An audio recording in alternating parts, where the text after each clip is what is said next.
Hello, everybody, and welcome back. I thought I'd film this one outside today because it's going to be a bit of a downer. It's a fittingly gloomy day outside. I was really hoping that I'd come out here in the sun, and we're talking about Arizona, so I thought it'd be nice to be out in the sun. It's fittingly gloomy and about to rain, so I should probably wrap this up and make it quick before my entire filming equipment gets destroyed by water. So. The Arizona Coyotes, it's all but confirmed at this point that they are no longer going to be a franchise in Arizona. They will be moving to Utah, Salt Lake City to be exact. New owner, Ryan Smith, seems to be the one taking over, and he seems to have a huge plan for the future of the Coyotes. Something that they desperately needed is a plan. I talked about it quite a bit in the podcast that I released the other day, but I kind of wanted to get on here and give my full 2 cents and kind of put this topic to bed for me because a lot of people have talked about it. And honestly, I wanted to come on here and have a little memorial for the Coyotes. They've been the butt of a lot of jokes, as I said, and they've been kind of bullied and bashed around the league. And I kind of wanted to take a minute to appreciate the Coyotes for a second and look at the impact that they've had and their history to see what was good, what was bad, what went wrong, and how did we end up here today. Funny enough, the one thing that comes to mind when I start thinking about the Arizona Coyotes and their impact is someone who didn't even play for their team, and that's Austin Matthews. He was born and raised in Arizona, and he went to a Coyotes game with his dad one time, according to his dad, and that just flipped a switch in his brain, and he fell in love with the game, and that's great to see. And it's so for those people saying that the Coyotes have never impacted anyone or don't have fans that care about the game, um, Exhibit A, one of the best, arguably the best goal scorer in the league right now, and arguably the best in history. So you can't exactly say they've had absolutely no impact whatsoever. Also, they've had some really great players in their histories. Three that come to mind are Keith Tkachuk, Jeremy Roenick, and Shane Doan. Those three have really been the cornerstone of their entire history, and definitely their best players to ever lace it up. Shane Doan had 1,198 games in the league. In that time, he had 318 goals and 470 assists, so a very consistent player and definitely a legend in Arizona. As you can see with Josh Doan these days, he's so well respected and well accepted because the Doans are just huge in Arizona. People love them there. And Keith Tkachuk, who's obviously the father of Matthew and Brady Tkachuk, had 640 games, 323 goals, and 300 assists. Extremely impressive career as well.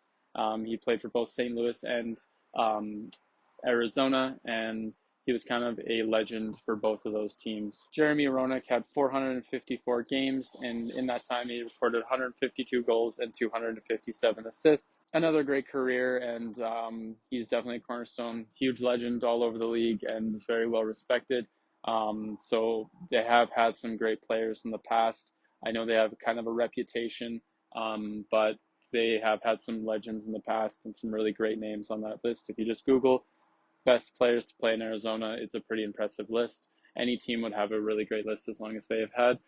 They've just been really a victim of bad ownership. Over their time in the league, the Coyotes made the playoffs exactly 9 times. The best success they've ever had in the league was making it to the conference finals in 2012.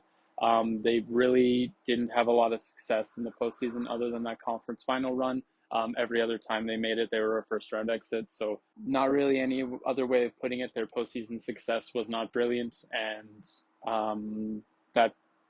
that's unfortunate. Overall, the story of the Arizona Coyotes is the story of terrible ownership, cost cutting, meddling, relocations, and that mixed with pretty poor on ice performance just created a cocktail of apathy within the fan base. One that you can pretty much guess what happened. It's totally understandable. Why would you care about a team that obviously doesn't care about their future, and is just run by people who just want your money and don't care about on ice product or how you feel about the team at all. They just want more money from you. One of the saddest parts of this whole thing for me is Josh Doan. That guy had shown so much promise, and he would have been such a beautiful fit, and it would have been such an amazing story for the Arizona Coyotes. Josh Doan succeeding from his father, coming back and keeping the Doan era alive. That would have been just a textbook brilliant story, and the team has been looking a lot better. They've been having one of the best seasons they've had in recent memory. Yeah, they missed the playoffs still, but like honestly, they've been really, really competitive. They've made a lot of teams work for it. Just recently, they beat the Flames and the Oilers. No easy task, and they also beat Nashville, who's having an amazing season as well. So they're not. That honestly makes it worse, in my opinion, for Arizona fans. We talked about it a bit in the podcast episode, but the one time your team's actually looking like they have a future and looking like they have some success, it's just kind of ripped away from you. And if this team goes on and makes a run in the playoffs in Salt Lake City, I can imagine riots happening in Arizona. It's that would just kind of be the further gut punch to the entire kick in the balls. This whole situation's been for the people of Arizona. Yeah, the last few years, the Coyotes have been very much a victim of their own reputation. They have been consistently played down to, and people just write them off, myself included, as, oh, it's the Coyotes, they're not gonna accomplish anything substantial. But they've been looking a lot better. They have been improving with the on ice product. Guys like Clayton Keller, Logan Cooley, Josh Doan recently. Gunther's having a great season.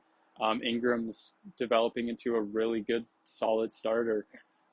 Things are looking positive for the on ice team, and I think that, like I said, makes it just a bigger slap in the face because for months they've been saying they're going to do everything to stay in Arizona and they're going to work their asses off to stay in the state, and then just seemingly out of nowhere here comes a relocation, and it happened pretty abruptly and pretty without warning. You know, everyone talked about it, and it was always a rumor around the league. It was the worst kept secret for a long time, but I didn't think it was going to happen this fast.